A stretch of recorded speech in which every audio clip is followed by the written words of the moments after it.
Hey, what's up, everybody? The NCAA tournament starts back up Thursday with the Sweet 16. It's been chalky with all 8 of the number 1 seeds and 2 seeds still alive, and only 1 seed lower than a 6 seed. We're going to break these games down. Let's start with Houston versus Duke. I was wrong. I picked James Madison to upset Duke. The Blue Devils looked like the far and away the better team, the best team in the country, and certainly showed their toughness. This version of Duke is capable of beating Houston?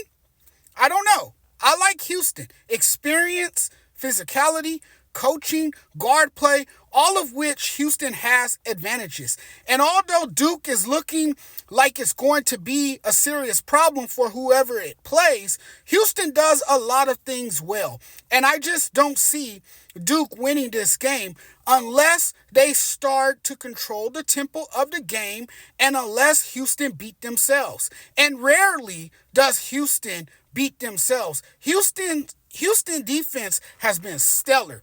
They force turnovers, they score off turnovers, they'll punish you on both ends of the floor. Jamal Shead, star guard, he scores when it matters. His 21 points, 10 assist performance in the second round overtime win against Texas A&M was remarkable. Duke's Jarrett McClain may have to rekindle the fire he had in the 30.8 three-pointer performance against James Madison. And, of course, you're going to need your big man, Kyle Filipowski, to attack as well. With his size, you got a chance, but I don't know. I like Houston. All right, West region. We've got UNC and Alabama. I like Bama in the upset.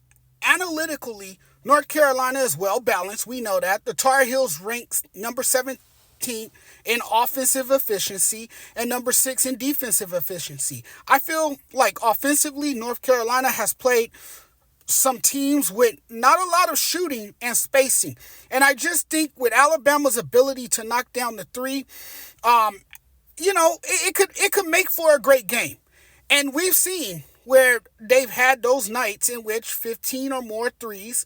That's terrifying if you're North Carolina. And Bama likes to play fast, up-tempo. I don't know if this North Carolina team has enough firepower on the perimeter to make up for that. Now, how do you give yourself a chance to beat a team as explosive and fast and athletic as Alabama?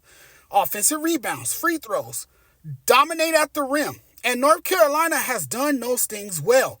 Alabama may be able to take advantage of North Carolina's inability to force turnovers.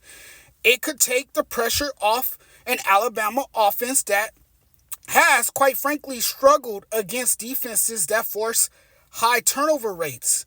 I like Alabama. I like that they play fast. I like their coach. Nate Oates has done a terrific job. Alabama is going to need to, once again, be on its defensive A game to compete with a team that scores the ball so well inside. But if Alabama can guard with the same intensity on the perimeter that we saw last game against Grand Canyon and put together a better shooting performance, the Crimson Tide will have more than a fighting chance. You look back at that game, Alabama almost lost, but Alabama, I think Mark Sears can have a monster night. We all know how consistent he's been all season. And then you look at Aaron Estrada, and if he comes out firing to go along with just the stellar play that they got from Sears all season long, I think Alabama have a lot of firepower to make it interesting. As far as winning, I don't know. Because look, they've been one of the most potent offenses in the country. We can't deny that.